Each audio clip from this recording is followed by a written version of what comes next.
ಸ್ನೇಹಿತರೆ ನಮಸ್ಕಾರ, ಹೇಗಿದ್ದೀರಾ ಎಲ್ಲರೂ?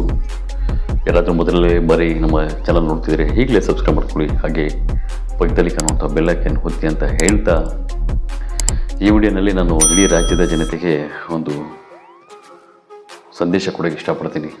ಅದು ಏನಂತ ಹೇಳಿದ್ರೆ, ಸ್ನೇಹಿತರಿಗೆ ಕಷ್ಟಪಟ್ಟು ತುಂಬಾ ನಿಮ್ಮ ಹತ್ರ ಆರ್ಥಿಕವಾಗಿ ಸಮಸ್ಯೆ ಇದ್ದಾಗ ಒಂದು ದ್ವಿಚಕ್ರ ವಾಹನ ಆಗ್ಬೋದು, ಕಾರ್ ಆಗ್ಬೋದು, ಏನು ಇಲ್ಲದಿರುವಾಗ ನಿಮ್ಮ ಪಾಡಿಗೆ ನೀವು ಜೀವನ ಮಾಡಿಕೊಂಡು ಕೆಲಸ ಮಾಡಿಕೊಂಡು ಆರಾಮಾಗಿ ಎಲ್ಲಾದರೂ ಹೋಗಬೇಕಾದ್ರೆ ಬಸ್ಗಳಲ್ಲಿ ಓಡಾಡಿಕೊಂಡು ಅವಶ್ಯಕತೆ ಇದ್ದರೆ ಮಾತ್ರ ಆಚೆ ಹೋಗ್ತೀರಾ, ಇಲ್ಲಾಂದರೆ ಮನೆಯಲ್ಲೇ ಏನೋ ಇರೋದನ್ನು ತಿಂದ್ಕೊಂಡು ಆರಾಮಾಗಿ ಕಾಲ ಕಳೀತಾ ಇರ್ತೀರ. ಅಕಸ್ಮಾತ್ ನಿಮ್ಮ ಬುದ್ಧಿಶಕ್ತಿ ಚೆನ್ನಾಗಿ ಕೆಲಸ ಮಾಡಿ ಚೆನ್ನಾಗಿ ಹಣ ಬಂತು ಅಂದ್ಕೊಳ್ಳಿ ಕೈಗೆ, ಸುಮ್ಮನೆ ಇರಲ್ಲ. ಒಂದು ಬೈಕ್ ತೊಗೊಳ್ತೀರಾ, ಮತ್ತು ಹಾಗೆ ಒಂದು ಕಾರ್ ತೊಗೊತೀರ, ಅಲ್ಲಿ ಶುರುವಾಗುತ್ತೆ ಸಮಸ್ಯೆಗಳು. ಯಾಕೆಂದರೆ ಹಣ ಇಲ್ಲ ಅಂದರೆ ಕೆಲವ್ರಿಗೆ ಎಲ್ಲಿ ಮನೆ ಬಿಟ್ಟು ಎಲ್ಲಿ ಹೋಗೋದಿಲ್ಲ, ಮನೆ ಕಡೆ ಕೆಲಸಗಳು ಮಾಡ್ಕೊಂಡು ಹೋಗ್ತಿರ್ತೀರ. ಅಕಸ್ಮಾತ್ ಏನಾದರೂ ಸ್ವಲ್ಪ ಚೆನ್ನಾಗಿ ಹಣ ಬಂದಿದೆ ಅಂದರೆ ಸುಮ್ಮನೆ ಇರಲ್ಲ. ಈ ದ್ವಿಚಕ್ರ ವಾಹನ ಹೊಂದಿರೋರು ದ್ವಿಚಕ್ರ ವಾಹನದಲ್ಲೇ ಎಲ್ಲೆಲ್ಲೋ ಹಣ ಇದೆಯಲ್ವ, ಆ ಕಡೆ ನೆಂಟ್ರಿಗೆ ನೋಡೋಕ್ಕೆ ಹೋಗೋದು, ಇಲ್ಲ ಸ್ನೇಹಿತರ ಮನೆಗಳಿಗೆ, ಇಲ್ಲ ದೇವಸ್ಥಾನಗಳಿಗೆ ಹೋಗೋದು, ಇಲ್ಲ ಒಂದು ಯಾವುದಾದ್ರೂ ಒಂದು ಟ್ರಿಪ್ ಥರ ಹೋಗೋದು, ಸುಮ್ಮನೆ ಇರಲ್ಲ, ಏನೋ ಒಂದು ಮಾಡ್ತಾ ಇರ್ತಾರೆ. ಅದೇ ರೀತಿ ಕಾರ್ ಹೊಂದಿರೋರು ಅವರು ಅಷ್ಟೇ. ಕಾರ್ ಇದೆ ಮನೆ ಮುಂದೆ ಅಂದರೆ ಸುಮ್ಮನೆ ಇರಲ್ಲ. ಯಾವುದೋ ಒಂದು ಹಣ ಬಂತು, 5,000 ರೂಪಾಯಿ ಬಂತು, ಒಂದು 5,000ರಲ್ಲಿ ಒಂದು 2-3 ಸಾವಿರ ಖರ್ಚಾಗಿ ಒಂದು 1,000-1,500 ಇದ್ದರೆ ಜೋಬಲ್ಲಿ ಏನು ತಲೆ ಕೆಲಸ ಮಾಡಲ್ಲ. ಒಂದು 2-3 ಸಾವಿರ ಮೇಲೆ ಇದೆಯಾ ಅಂದರೆ ಡೀಸೆಲ್ ಹಾಕ್ಕೊಳ್ತಾ ಇರೋದು, ಆ ನೆಂಟ್ರಿಗೆ ಮಾತಾಡೋಣ, ಆ ದೇವಸ್ಥಾನಕ್ಕೆ ಹೋಗೋಣ, ಅಲ್ಲೇನೋ ಚೆನ್ನಾಗಿ ಟೂರಿಸಮ್ ಥರ ವಾಟರ್ ಫಾಲ್ಸ್ ಇದೆ ಅಂತೆ, ಹಾಗೆ ಹೀಗೆ ಅಂತೆ ಹೀಗೆ ಈ ಥರ ಆಚೆ ಹೋಗೋದ್ರಿಂದ ದೊಡ್ಡ ಸಮಸ್ಯೆ. ನೋಡಿ, ಸುಮ್ಮನೆ ಆಚೆ ಹೋಗ್ತೀರಾ, ಡೀಸೆಲ್ ಹಾಕ್ತೀರಾ, ಡೀಸೆಲ್ದು ಒಂದು ಈಗ ಹೆಚ್ಚೆಗೂ ಒಂದು ಟೋಲ್ಗಳು ಕಟ್ತೀರಾ, ಟೋಲ್ ಫೀಸ್, ಇದು ಆ ಕಾರ್ ರಿಪೇರಿ ಬಂದರೆ ಖರ್ಚು. ಏನಕ್ಕೆ? ಸಂತೋಷವಾಗಿ ದುಡ್ಡು ಬಂದಿದೆ ಅಂದರೆ ಮನೆಯಲ್ಲೇ ಇದ್ದು ಒಳ್ಳೆ ಅಡುಗೆಗಳು ಮಾಡಿಸ್ಕೊಂಡು ತಿಂದ್ಕೊಂಡು ಇರಲಿ ಕಾರ್ ಅವಶ್ಯಕತೆಗೆ. ಒಂದು ಬಸ್ಸುಗಳಲ್ಲಿ ಹೋಗಿ ಬಂದರೆ ಏನಾಗುತ್ತೆ? ಇವತ್ತು ಜಾಸ್ತಿ ಅಪಘಾತಗಳು ಸಾಯ್ತಿದ್ದಾರೆ ಅಂದರೆ ಸಾಧಾರಣ ಮನುಷ್ಯರು ಯಾರೂ ಸಾಯ್ತಿಲ್ಲ. ಅರ್ಥ ಮಾಡ್ಕೊಳ್ಳಿ, ದಯಮಾಡಿ ಅರ್ಥ ಮಾಡ್ಕೊಳ್ಳಿ. ಚೆನ್ನಾಗಿ ಹಣ ಇರುವವರು, ಸ್ವಲ್ಪ ಫೈನಾನ್ಸಿಗೆ ಚೆನ್ನಾಗಿರೋರೇ ಸಾಯ್ತಿದ್ದಾರೆ. ಯಾಕಂದರೆ ಹಣ ಇರೋರು ಜಾಸ್ತಿ ಓಡಾಡ್ತಾರೆ ಆ ಕಡೆ ಈ ಕಡೆ. ಅವಶ್ಯಕತೆ ಇದ್ದರೆ ಹೋಗಿ ಬರಲಿ, ಅದೊಂದು ರೀತಿ. ಆದರೆ ಅವಶ್ಯಕತೆ ಇಲ್ಲ ಅಂದ್ರೂ ಚಿಕ್ಕಪ್ಪ ಮಾತಾಡೋದು, ಅಣ್ಣನ ಮಾತಾಡೋದು, ತುಂಬಂದು ಮಾತಾಡೋದು, ಏನೋ ಒಂದು ಇಟ್ಕೊಂಡು ಸುಮ್ಮನೆ ಇರಲ್ಲ. ಅಲ್ಲಿ ದೇವಸ್ಥಾನಕ್ಕೆ ಹೋಗಿದ್ರೆ ಒಳ್ಳೇದಾಗುತ್ತೆ, ಆ ಟ್ರಿಪ್ ಮಕ್ಕಳಿಗೆ ಏನೋ ಒಂದು ಫಾಲ್ಸ್ ತೋರಿಸ್ಕೊಂಬೋಣ ಅಂತ ಹೋಗೋದು, ಚೆನ್ನಾಗಿದೆ ಕಂಡೀಷನ್ ಅಂತ ಫಾಸ್ಟಾಗಿ ವೇಗವಾಗಿ ಓಡಿಸ್ತೀರಾ. ನಾನೊಂದು ಹೇಳ್ತಾ ಇರ್ತೀನಿ ಎಲ್ಲ ವಿಡಿಯೋಗಳಲ್ಲಿ. ಕಾರ್ನ ವೇಗ ಹೇಗಿರುತ್ತೆ ಅಂದರೆ ಅದನ್ನು ಲಿಮಿಟ್ ವೇಗ ಇರುತ್ತೆ. ಆ ಲಿಮಿಟ್ ವೇಗ ನಿಮ್ಗೆ ತಿಳ್ಕೊಂಡಿರ್ಬೇಕು. ನೀವು ಯಾವಾಗ ಸಡನ್ಲಿ ಹೇಳ್ತೀರೋ ಆವಾಗ ನಿಲ್ಲುತ್ತೆ ನೋಡಿ, ಅದು ಲಿಮಿಟ್. ಸಡನ್ಲಿ ಬ್ರೇಕ್ ಹಾಕಿದ್ರೆ ನಿಲ್ಲಬೇಕು, ಅದು ಲಿಮಿಟ್. ನಿಮ್ಮ ಮಾತು ಕೇಳೋ ಸ್ಪೀಡ್ ಎಷ್ಟಿದೆಯೋ ಅಷ್ಟಕ್ಕವರೆಗೂ ಹೋಗಬೇಕು. ಆದರೆ ಕೆಲವೊಂದು ಓವರ್ ಸ್ಪೀಡ್ ಅಂದರೆ ಅದು ನಿಮ್ಮ ಮಾತು ಕೇಳಲ್ಲ, ಆ ಕಾರ್ ಮಾತು ನೀವು ಕೇಳಬೇಕಾಗುತ್ತೆ. ಇದನ್ನು ಮೈಂಡಲ್ಲಿ ಇಟ್ಕೊಳ್ಳಿ. ಕಾರ್ ತುಂಬ ನೀವು ಬೇಗ ಹೋಗ್ತೀರಿ, 80-90-100 ಮೇಲೆ ಫಾಸ್ಟ್ ಹೋಗ್ತೀರ ಅಂದ್ಕೊಳ್ಳಿ, ಸಡನ್ಲಿ ನಿಲ್ಲಿಸ್ಬೇಕು. ಒಂದು ಕಾಲುವೆ ಆಗಿದ್ಬಿಟ್ಟಿದ್ದಾರೆ, ಇಲ್ಲ ಒಂದು ಬಸ್ ಅಡ್ಡ ಬಂತು, ಒಂದು ಲಾರಿ ಅಡ್ಡ ಬಂತು, ಸಡನ್ಲಿ ಬರ್ತವೆ, ಹೇಳಿ ಕೇಳಿ ಬರಲ್ಲ. ಬಂದರೆ ಆ ಕಾರು ನೀವು ಓಡಿಸ್ತಾ ಇರ್ತೀರ, ಕಾರು ಅತಿ ಹೆಚ್ಚು ವೇಗದಲ್ಲಿದ್ದಾಗ ನೀವು ಹೇಳೋ ರೀತಿ ಕೇಳೋದೇ ಇಲ್ಲ, ಅದು ನಿಲ್ಲಲ್ಲ, ಅದ್ರ ಪಾಡಿಗೆ ಅದು ಹೋಗ್ತಾ ಇರುತ್ತೆ, ನಿಮ್ಮನ್ನು ಕರ್ಕೊಂಡು ಹೋಗ್ಬಿಡುತ್ತೆ ಯಮಲೋಕಕ್ಕೆ. ಇದು ಮೈಂಡಲ್ಲಿ ಇಟ್ಕೊಳ್ಳಿ. ಓವರ್ ಸ್ಪೀಡ್ ಹೋಗ್ತೀರಾ. ಯಾಕಂದರೆ ಕೆಲವ್ರ ಜೊತೆ ನಾನು ಡ್ರೈವಿಂಗ್ ಬಿಟ್ಟರೆ ಯಾರು ಬೇರೆ ಡ್ರೈವಿಂಗ್ ಮಾಡೋದು ನಾನು ಕಾರಲ್ಲಿ ಕೂತ್ಕೊಳ್ಳಲ್ಲ, ಯಾರ ಮೇಲೂ ನಂಬಿಕೆ ಇರಲ್ಲ. ಯಾಕಂದರೆ ಡ್ರೈವರ್ ಮೇಲೇ ನಮ್ಮ ಜೀವ ಇರುತ್ತೆ ಕಾರಲ್ಲಿ ಕೂತ್ಕೊಂಡ್ರೆ. ಹಾಗಾಗಿ ಏನು ಹೇಳ್ತೀನಿ ಅಂದರೆ, ಕೆಲವು ನೋಡಿದ್ದೀನಿ 100 ದಾಟ್ಕೊಂಡು 100 ನಾನು ಹೋಗ್ತಿರ್ತೀನಿ, 120-140 ಪಾಸ್ ಆಗಿಬಿಟ್ಟು ಎಷ್ಟು ಫಾಸ್ಟ್ ಹೋಗ್ಬಿಡ್ತಾರೆ, ರೋಡಲ್ಲಿ ಕಾಣಿಸಲ್ಲ. ಆ ರೀತಿ ಹೋಗ್ತೀನಿ. ಏನು ಅವಶ್ಯಕತೆ? ಹೋಗಿ ಏನು ಕಿತ್ತಿ ಬಿಸಾಕ್ತಿರಲ್ಲಿ ಹೋಗಿ ಆರಾಮಾಗಿ ನೋಡಿ. ವೇಗ ಜಾಸ್ತಿ ಸ್ಪೀಡ್ ಇದಿರೋದ್ರಷ್ಟು ಮೈಲೇಜ್ ಕಡಿಮೆ ಬರುತ್ತೆ ವೆಹಿಕಲ್ಲು, ಮತ್ತು ಹೆವಿ ಹೀಟ್ ಬರುತ್ತೆ. ಏನು ಬೇಕು 89 ಆರಾಮಾಗಿ ಹೋಗಿ. 89 ಹೋಗೋದ್ರಲ್ಲಿ ಯಾವ ಗಾಡಿಯನ್ನು ನಿಲ್ಲುತ್ತೆ.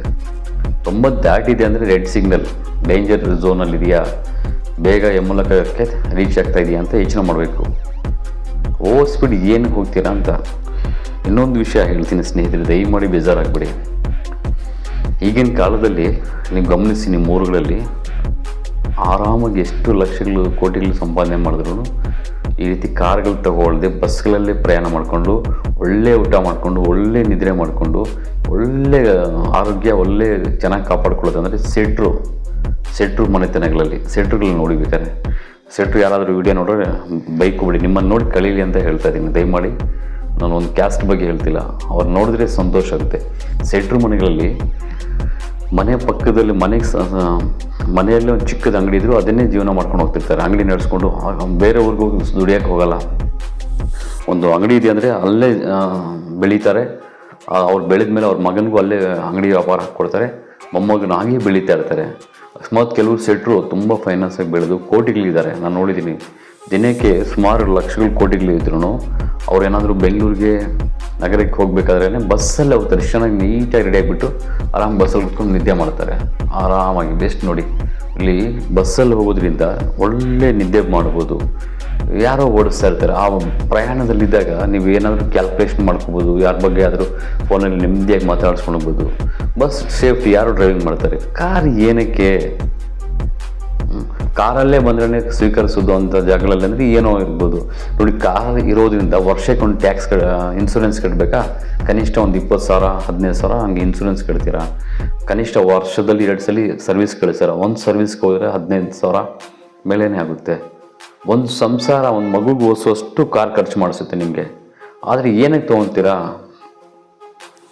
ಏನಾದರೂ ಅವಶ್ಯಕತೆ ಶೋಕಿಗೆ ತೊಗೊಳಕ್ಕೆ ಹೋಗ್ಬಿಡಿ. ಶೋಕಿಗೆ ತೊಗೊಳ್ತೀರಾ, ಆ ಶೋಕಿಯಿಂದ ಫಾಸ್ಟಾಗಿ ವೇಗವಾಗಿ ಹೋಗ್ತೀರಾ, ಕಂಡೀಷನ್ ಬ್ರೇಕ್ ಫೇಲ್ಯೂರ್ ಆಗುತ್ತೆ. ಇಲ್ಲ ನೀವು ಯಾವಾಗೋ ತೆಗ್ದಿರ್ತೀರ, ಬ್ರೇಕ್ ಡ್ರಮ್ಸ್ ಹೋಗಿರುತ್ತೆ, ಸಡನ್ಲಿ ಬ್ರೇಕ್ ಹಾಕ್ತೀರ, ನಿಲ್ಲಲ್ಲ. ಸಡನ್ಲಿ ಬ್ರೇಕ್ ಹಾಕಿದಾಗ ಆ ಲಾರಿ ಅಡ್ಡ ಬಂದುಬಿಡ್ತು, ಬಸ್ ಅಡ್ಡ ಬಂತು, ಬ್ರೇಕ್ ಫೇಲ್ಯೂರ್ ಆದರೆ ಮೂಲಕಕ್ಕೆ ಸೇರೋದು ಖಚಿತ ಅಲ್ವಾ? ಏನಕ್ಕೆ ಬೇಕು? ಡೈಲಿ ಬಸ್ಗಳಲ್ಲಿ ಇವತ್ತು ನೋಡಿ, ಅಶ್ವಮೇಧ ಬಸ್ ಆಗಿಬಿಟ್ಟು ನಿಮ್ಮ ತಾಲೂಕು ಜಿಲ್ಲೆ ಯಾವುದೇ ಇರಲಿ, ಬೆಂಗಳೂರು ನಗರಕ್ಕೆ ಬೇರೆ ಒಂದು ತಾಲೂಕಿಂದ ಇನ್ನೊಂದು ಕಡೆಗೆ ಒಂದು ಕಡೆ ಕೂಡ ಸ್ಟಾಪ್ ಕೊಡದೆ ನೇರವಾಗಿ ಡ್ರೈವರ್ ಮಾತ್ರ ಟಿಕೆಟ್ಸ್ ಹೊಡ್ಕೊತಾನೆ ಕುತ್ಕೊತಾನೆ, ಎಲ್ಲಿ ನಿಲ್ಲಿಸಲ್ಲ. ಪಾಯಿಂಟ್ ಟು ಪಾಯಿಂಟ್ ಅಷ್ಟೇ, ಬೇರೆ ಎಲ್ಲಿ ನಿಲ್ಲಿಸಲ್ಲ. ಆ ಬಸ್ಸಲ್ಲಿ ಹೋಗಿ ಏನಕ್ಕೆ ಬೇಕು?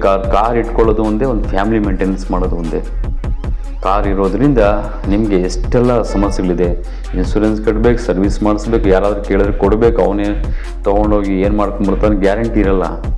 ನಿಮ್ಮ ಹತ್ರ 2,000 ಮೂಲೆ 5,000 ಹಂಗೆ 6,000 ಇದ್ದರೆ ಇದೆಯಲ್ಲ ದುಡ್ಡು, ನಡೆಯೋ ಡೀಸೆಲ್ ಹಾಕ್ಸ್ಕೊಂಡು ಗಂಗಮ್ಮ ದೇವತೆ ಜಾತ್ರೆ ಅಂತೆ, ನಾನ್ ವೆಜ್ ಮಾಡಿರ್ತಾರೆ, ತಿನ್ಕೊಂಬರೋಣ ಅಂತ ಅಲ್ಲಿ ಆ ಜಾತ್ರೆಗೆ ಹೋಗೋದು. ಅಲ್ಲಿ ನೀರು ಫಾಲ್ಸ್ ತುಂಬ ಚೆನ್ನಾಗಿ ಹೋಗ್ತಿದೆ, ನಡಿ ಅಂತ ಹೋಗೋದು. ಬೆಂಗಳೂರು ಹೋಗಿ ಚಿತ್ರ ನೋಡೋದು, ಒಂದು ಒಳ್ಳೆ ಫಿಲ್ಮ್ ನೋಡ್ಕೊಂಬರೋದು. ಬರೀ ಕಾರೇ. ನೀವು ಸುಮ್ಮನೆ ಕಾರ್ ತೆಗೆಯೋದ್ರಿಂದ ರಸ್ತೆಗೆ ಬಂದಾಗ ಅದಕ್ಕೆ ಟ್ರಾಫಿಕ್ ಜಾಮ್ ಬೇರೆ ಆಗುತ್ತೆ. ನಿಮ್ಮ ಪ್ರಾಣ ಎಲ್ಲೆಲ್ಲೂ ಟೆನ್ಷನ್ಸ್ಗೆ ಇಟ್ಕೊಂಡು ಓಡಿಸ್ತಾ ಇರ್ತೀರ. ಏನಕ್ಕೆ ಇವೆಲ್ಲ ಹೇಳ್ತಿದ್ದೀನಿ ಅಂದರೆ, ದಿನ ಅಪಘಾತದಲ್ಲಿ ಜಾಸ್ತಿ ಜನ ಸಾಯ್ತಿದ್ದಾರೆ ನೋಡಿ. ನಿನ್ನೆಷ್ಟೇ ಮಧುಗಿರಿಯಿಂದ ತುಮಕೂರು, ಮಧುಗಿರಿಯಿಂದ ಕೊರಟಗೆರೆ ಮಧ್ಯದಲ್ಲಿ ಒಂದು ಅಪಘಾತ, ದೊಡ್ಡ ಅಪಘಾತದ ಆಗಿ ಒಂದೇ ಕುಟುಂಬದ 5 ಜನ ಸತ್ತೋಗಿದ್ದಾರೆ. 2 ಕಾರ್ಗಳು ಹೊಡ್ಕೊಂಡು. ಇನ್ನೊಂದು ಕಾರದಲ್ಲಿರೋ ಒಬ್ಬ ವ್ಯಕ್ತಿ ಹೊಸದಾಗಿ ಕಾರ್ ತಂದಿದ್ದಾನೆ, ಊರಿಗೆ ಬರ್ತಾ ಇದ್ದಾನೆ ಸೋಕಿಯಾಗಿ ಸಂತೋಷಕ್ಕಾಗಿ. ಕಾರಲ್ಲಿ ಬಂದಿದ್ರೆ ಏನಾಗ್ತಾಯಿದ್ದಪ್ಪ, ಬರ್ತಾ ಒಂದು ಕಾರ್ ಗುದ್ದುಬಿಟ್ಟು ಅಲ್ಲೇ ಸ್ಪಾಟು. ಹೊಸದಾಗಿ ಕಾರ್ ತೊಗೊಂಡಿದ್ದಾನೆ. ಅವ್ನು ಕಾರ್ ತೊಗೊಂಡಿಲ್ಲ ಅಂದರೆ ಆರಾಮಾಗಿ ಬಸ್ಸಲ್ಲಿ ಬರ್ತಿದ್ದ ತಾನೆ.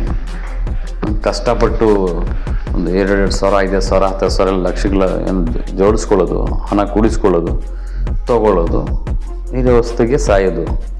ಇಲ್ಲಿ ಅಪ್ಪ ಅಮ್ಮ ಅನಾಥ ಆದರು, ಮದುವೆ ಆಗಿದ್ರೆ ಹೆಂಡತಿ ಮಕ್ಕಳು ಅನಾಥರು. ಸ್ನೇಹಿತರೆ, ಇವೆಲ್ಲ ಏನಕ್ಕೆ ಕೇಳ್ತಿದ್ದೀನಿ ಅಂದರೆ, ಎಚ್ಚರ ವಹಿಸಿ. ನಿಮ್ಮ ಹತ್ರ ವಾಹನಗಳಿದ್ದಷ್ಟು ಡೇಂಜರಲ್ಲಿ ಬಿದ್ದಿದ್ದೀರಿ ಅಂತಾನೆ. ಇವತ್ತು ಗಂಡು ಮಕ್ಳು ಇರ್ತಾರೆ, ಒಂದು ಬೈಕಲ್ಲಿ ಹೋಗ್ತಾನೆ, ಕಾರಲ್ಲಿ ಹೋಗ್ತಾನೆ ಅಂದರೆ ಅವ್ರ ಮನೆಗೆ ಬರೋರ್ಗೂ ಗ್ಯಾರಂಟಿ ಇರಲ್ಲ. ಅರ್ಥ ಮಾಡ್ಕೊಳ್ಳಿ. ಏನೋ ಬಿಲ್ಡಪ್ಗೆ ನಿಮ್ಮ ಮನೆ ಮುಂದೆ ಕಾರ್ ಇರಬೇಕು, ಬೈಕ್ ಇರಬೇಕಂತೀರ. ಈ ಕಾಲದಲ್ಲಿ ಹೇಳ್ತಿದ್ದೀನಿ, ಬೇಜಾರು ಮಾಡ್ಕೊಬೇಡಿ. ಪ್ರತಿಯೊಬ್ಬರು ಏನು 4 ಜನ 5 ಜನ ಗಂಡು ಮಕ್ಕಳು ಹೊಂದಿರಲ್ಲ.